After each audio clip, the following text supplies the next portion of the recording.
புதுசாக பசும்பொன்னில் ஒரு திருமண மண்டபம் அமைக்கணும்னு ஒரு கோரிக்கையும் வந்து கொண்டிருக்கிறது. அந்த கோரிக்கையை உடனடியாக ஏற்று 3 கோடி ரூபாய் மதிப்பீட்டில் தேவர் திருமகனார் பெயரில் திருமண மண்டபம் அமைக்கப்படும் என்று இந்த நேரத்தில் நான் உறுதியளிக்கிறேன்.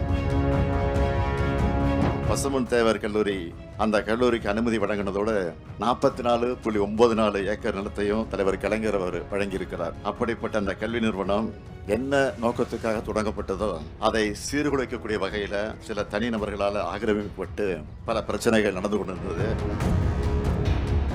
பசும்பொன் திருமணருடைய 100ஆண்டு விழாவை முன்னிட்டு பசும்பொன் கிராமத்துக்கு மட்டும் மொத்தமாக 2,05,45,000 ரூபாயில பல்வேறு பணிகளை செஞ்சு கொடுத்தது திராவிட முன்னேற்ற கழகத்துடைய அரசு.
நம்ம நாட்டுடைய விடுதலைக்காக தன்னையே ஒப்படைச்சிக்கிட்டு உழைத்திருக்கக்கூடிய பசும்பொன் முத்துராமலிங்க தேவர் திருமகனாருடைய நினைவிடத்தில் இன்னைக்கு எங்களுடைய மரியாதையை செலுத்தி இருக்கிறோம். பசும்பொன் திருமணர் புகழை பற்றி சொல்லணும்னா பேரறிஞர் அண்ணா அவர்கள் பெருமையோடு எடுத்து சொன்னதை நான் இங்கே நினைவு கூற விரும்புகிறேன்.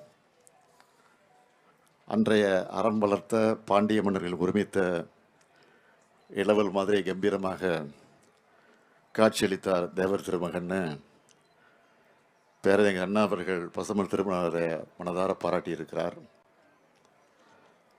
1963ஆம் ஆண்டு பசும்பொன் அவர்கள் நிறைவேறிய போது பேரறிஞர் அண்ணா அவர்களும் தலைவர் கலைஞர் அவர்களும் அன்றைக்கு கழகத்திலே இருந்த மக்கள் திலகம் எம்ஜிஆர் அவர்களும் லட்சிய நடிகர் SSR அவர்களும் இந்த பசும்பொன்னுக்கு வந்து அஞ்சலி செலுத்தியிருக்காங்க. இன்னைக்கு ஏராளமான அரசியல் தலைவர்களும் பொதுமக்களும் வந்து பசும்பொன் திருமணரின் நினைவை போற்றக்கூடிய இந்த நினைவிடத்தை 1969 பார்வையிட்டு 1974 மணிமண்டபமாக உருவாக்கி கொடுத்தவர் முத்தமிழறிஞர் தலைவர் கலைஞர் அவர்கள். பாம்பன் பாலத்தை கட்டிய நீலகண்டன் அவர்கள்தான் இதையும் கட்டியிருக்கிறார். அதே போல் PK மூக்கியாதேவர் அவர்களுடைய முயற்சியால் அமைக்கப்பட்டு மதுரையில் இன்றைக்கு கம்பீரமாக நின்று கொண்டிருக்கக்கூடிய தேவர் சிலை திறப்பு விழாவுக்கு அன்றைக்கு குடியரசுத் தலைவராக இருந்த BB கிரி அவர்களை அழைத்து கொண்டு வந்து அந்த விழாவிற்கு தலைமை வகித்தவரும் நம்முடைய முத்தமிழறிஞர் தலைவர் கலைஞர் அவர்கள்தான். பசும்பொன் திருமணருடைய நினைவை போற்றக்கூடிய புகழை சொல்லக்கூடிய வகையில் தலைவர் கலைஞர் அவர்கள் செய்த முன்னெடுப்புகளை தலைப்புச் செய்திகளாக சிலவற்றை மட்டும் நான் இங்கே பெருமையோடு குறிப்பிட விரும்புகிறேன். மதுரை ஆண்டாள்புரம் பாலத்துக்கு முத்துராமலிங்க தேவர் பாலம் என்று பெயர் சூட்டினார்.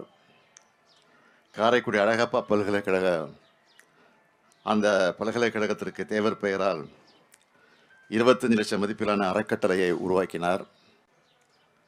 2007ஆம் ஆண்டு பசுமன் திருமகனாருடைய நூற்றாண்டு விழாவை மாபெரும் அரசு விழாவாக கொண்டாடினார். பசுமன் திருமகனார் நினைவகத்தில் அணையா விளக்கை அமைச்சது, தேவர் இல்லத்தை 10 லட்சம் ரூபாயில் புதுப்பிச்சது, 9 லட்சம் ரூபாயில் நூற்றாண்டு விழா வளைவு அமைத்தது, 9 லட்சம் ரூபாயில் புகைப்பட கண்காட்சி, 4 லட்சம் ரூபாயில் நூலகம், 5 லட்சம் ரூபாயில் முடி இறக்கக்கூடிய இடம், 5 லட்சம் ரூபாயில் பால்குட மண்டபம், 5 லட்சம் ரூபாயில் முளைப்பாரி மண்டபம், நினைவகத்தை சுற்றி இருக்கக்கூடிய சாலையை கல் சாலையாக்குனது தலைவர் கலைஞர் அவர்கள். இப்படி நிறைய செய்து பெருமைப்படுத்தி இருக்கிறார். அது மட்டுமல்ல, பசுமன் திருமகனாருடைய நூற்றாண்டு விழாவை முன்னிட்டு பசுமன் கிராமத்துக்கு மட்டும் மொத்தமாக 2,05,45,000 ரூபாயில் பல்வேறு பணிகளை செஞ்சு கொடுத்தது திராவிட முன்னேற்ற கழகத்துடைய அரசு. 1989 மிகவும் பிற்படுத்தப்பட்டோர்னு புது இடஒதுக்கீடு உரிமையை உருவாக்கி கல்வி வேலைவாய்ப்பில் இந்த சமூக மக்கள் முன்னேற வாய்ப்பு ஏற்படுத்தி கொடுத்தவரும் தலைவர் கலைஞர் தான். கழக ஆட்சி முதலாக உருவானப்போ பல்வேறு சமூகங்களை சார்ந்த பிரமுகர்கள்லாம் தங்களுடைய மக்களுக்கான கல்வி மேம்பாட்டுக்காக கல்லூரிகளை தொடங்க திட்டமிட்டாங்க. அவை அனைத்துக்கும் அனுமதி வழங்கியவர் தலைவர் கலைஞர் அவர்கள். அதிலேயும் குறிப்பாக முக்குளத்தோர் சமூகம் தங்கள் பெரும்பான்மையாக வாழற இடங்களில் கல்லூரிகள் அமைக்க திட்டமிட்டாங்க. முன்னாள் பேரவைத் தலைவர் செல்லபாண்டியன் அவர்கள் தலைமையில் தேவர் கல்வி சங்கம் உருவாக்கப்பட்டுச்சு. அதோட சார்பில் மேல நீலிதநல்லூரில் அமைந்த பசுமன் தேவர் கல்லூரி அந்த கல்லூரிக்கு அனுமதி வழங்கினதோடு 44.94 ஏக்கர் நிலத்தையும் தலைவர் கலைஞர் அவர் வழங்கியிருக்கிறார். அப்படிப்பட்ட அந்த கல்வி நிறுவனம் என்ன நோக்கத்துக்காக தொடங்கப்பட்டதோ அதை சீர்குலைக்கக்கூடிய வகையில் சில தனிநபர்களால் ஆக்கிரமிக்கப்பட்டு பல பிரச்சனைகள் நடந்து கொண்டிருந்தது. சில ஆண்டுகளுக்கு முன்னாடி அந்த வட்டாரத்து மக்கள் தொடர்ந்து போராட்டத்தை கூட நடத்திக்கிட்டு இருந்தாங்க. அப்போ ஆட்சி அமைஞ்சதும் தீர்வு காண்போம்னு நான் சொன்னேன். 2021 நம்ம திராவிட மாடல் ஆட்சி அமைஞ்சதும் அதை மீட்டிருக்கிறோம். இப்போது அரசு மேற்பார்வையில் அந்த கல்லூரி செயல்பட்டு கொண்டிருக்கிறது. இன்னும் சிறப்பாக நடத்த நிர்வாக ரீதியாக எல்லா உதவிகளையும் நம்முடைய திராவிட மாடல் அரசு நிச்சயமாக உதவி செய்யும் என்ற அந்த நல்ல செய்தியை கூட நான் இங்கே தெரிவிச்சுக்க விரும்புகிறேன். தேவர் ஜெயந்தி விழாவின் போது கூட்ட நெரிசலை தவிர்க்கக்கூடிய வகையில் வெயில் மற்றும் மழையிலிருந்து பொதுமக்களை பாதுகாக்க பசுமன் திருமகனார் நினைவிடத்தில் 1,55,00,000 ரூபாய் செலவில் புதுசாக அமைக்கப்பட்டிருக்கக்கூடிய தெய்வ திருமகனார் முத்துராமலிங்க தேவர் அரங்கத்தை கடந்த ஆண்டு நான் தான் திறந்து வச்சேன். புதுசாக பசுமனில் ஒரு திருமண மண்டபம் அமைக்கணும்னு ஒரு கோரிக்கையும் வந்து கொண்டிருக்கிறது. அந்த கோரிக்கையை உடனடியாக ஏற்று 3 கோடி ரூபாய் மதிப்பீட்டில் தேவர் திருமகனார் பெயரில் திருமண மண்டபம் அமைக்கப்படும் என்று இந்த நேரத்தில் நான் உறுதியளிக்கிறேன்.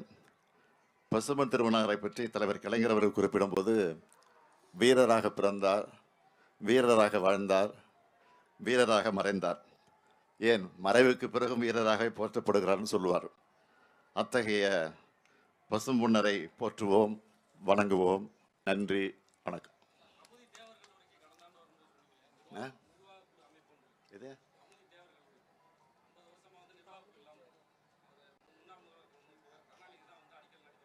ஆமாம்,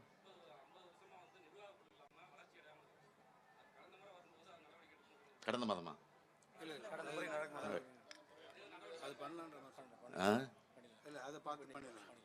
அது வந்து நடவடிக்கைகள் இருக்கு.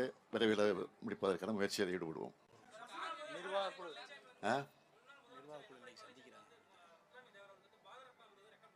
என்னங்க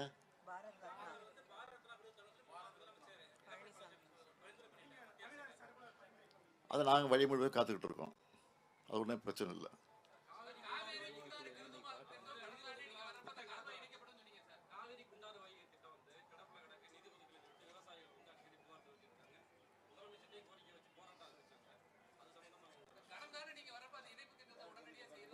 உடனடியாக சொல்ல முயற்சியில் ஈடுபடுவோம்னு சொல்லியிருக்கிறோம். இப்போவும் சொல்கிறோம், முயற்சியில் ஈடுபட்டு இருக்கோம். விரைவில் முயற்சி ஈடுபடும். சரி. ஆ